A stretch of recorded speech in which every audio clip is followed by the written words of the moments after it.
Hello and welcome to another unboxing video. Today I'll be unboxing the September box of the Archer & Olive Quarterly Stationery Subscription. The theme for the box is called Forest Heirloom.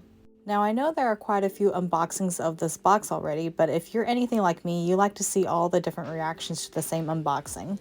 This will be a bit of a chatty video as I have lots to share around this box.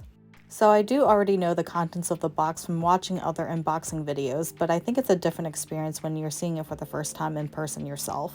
One of the changes I noticed first off the bat is the packaging. Archer & Olive has previously sent the subscription boxes in an outer cardboard box so that the actual sub box would stay protected.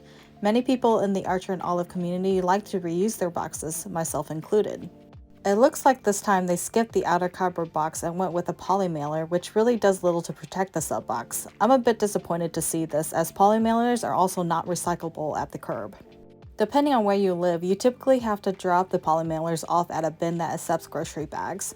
This isn't as convenient as curbside recycling, so I can definitely see people just trashing the poly mailer, which isn't as sustainable as a cardboard box. I also use the outer cardboard box for additional storage, which makes it an even more environmentally friendly solution than a poly mailer. They also shrink wrap the box this time around, which creates even more plastic. I'm personally not a fan of the direction that Archer & Olive is going with the packaging, since they previously made promises of reducing waste. So far they've gotten rid of the belly band on new notebooks, but these belly bands are actually recyclable, so I guess this is more of a reduction of waste.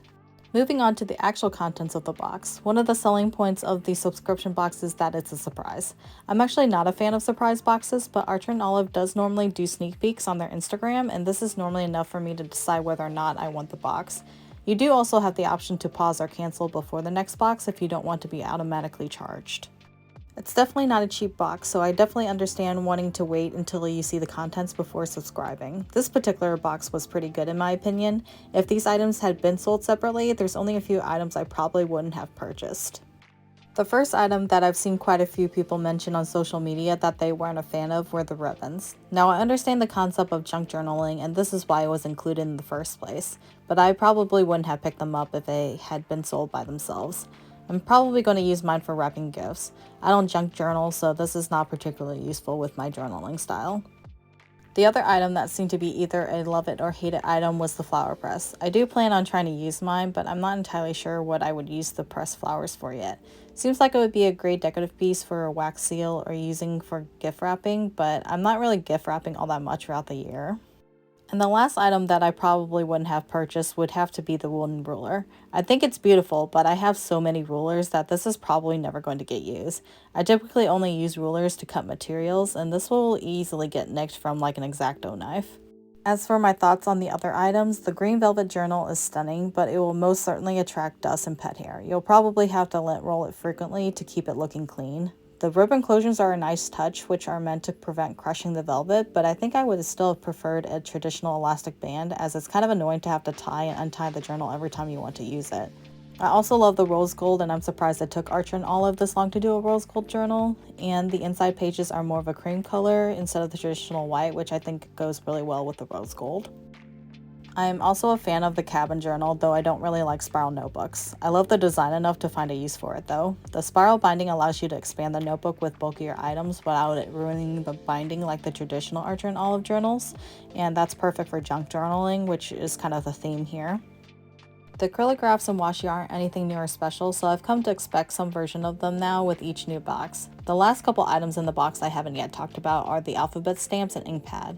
And while I'm not a huge stamp user, having something generic but functional like alphabet stamps are actually a really nice addition. I'm guessing this will mean more wooden stamps in the future, since Archer & Olive typically tests out new products in the subscription box to see the feedback that they receive on them. Alright, I'm gonna stop talking here and you can enjoy the rest of the video without me talking.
Thank you so much for watching this unboxing of the September 2022 Archer & Olive's Quarterly Stationery Subscription Box. If you liked the video, please give it a thumbs up. It lets me know that you want to see more videos like this one. If you want to keep seeing my videos, be sure to also subscribe and click on that notification bell so you know when I upload my next video. Until next time, goodbye.